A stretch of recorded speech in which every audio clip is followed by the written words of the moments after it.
सुनो मेरे सरकारे गरीब नवाज की शान क्या है।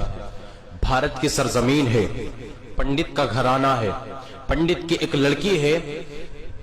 एक दिन लड़की अपने बाप से कहती है, बाबा ये बताओ तुम रोजाना दूध लेकर के कहां जाते हो। पंडित कहने लगा, बेटी मैं दूध लेकर मंदिर जाता हूं और अपने खुदा के चरणों में डाल के आ जाता हूं।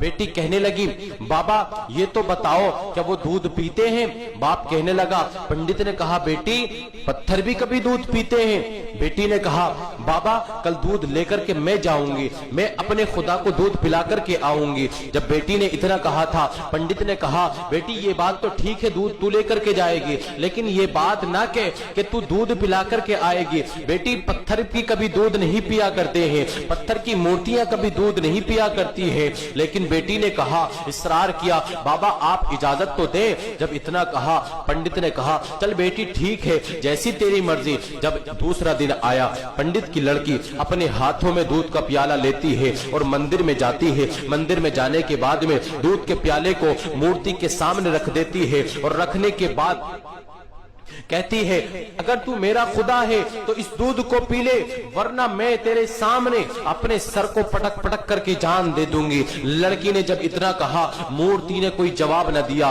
लेकिन उसे पता नहीं था कि पत्थर की मूर्तियां भी कभी दूध नहीं पिया करती है। उसने इतना देखा कि पत्थर की मूर्ति दूध पीने का नाम ही नहीं ले रही है, तो लड़की ने अपने सर को जमीन पर पटकना शुरू कर दिया। उसी दौरान एक बुजुर्ग का वहां से गुजर हुआ। उन्हीं बुजुर्ग को दुनिया ख्वाजा गरीब नवाज मोइनुद्दीन चिश्ती के नाम से जानती है, दुनिया गरीब नवाज ख्वाजा अजमेरी के नाम से जानती है। अल्लाह अल्लाह, मेरे ख्वाजा गरीब नवाज का वहां से गुजर हुआ। मेरे सरकारे गरीब नवाज ने जब इतना देखा, इरशाद फरमाने लगे, ओ बेटी ये तो बता तू अपने सर को क्यों पटक रही है। लड़की ने कहा, ओ बाबा जाओ आप अपना काम कीजिए और मुझे अपना काम करने दीजिए। लेकिन मेरे सरकारे गरीब नवाज ने इरशाद फरमाया, ओ बेटी तू ये तो बता जरा कि तू सर पटक क्यों रही है।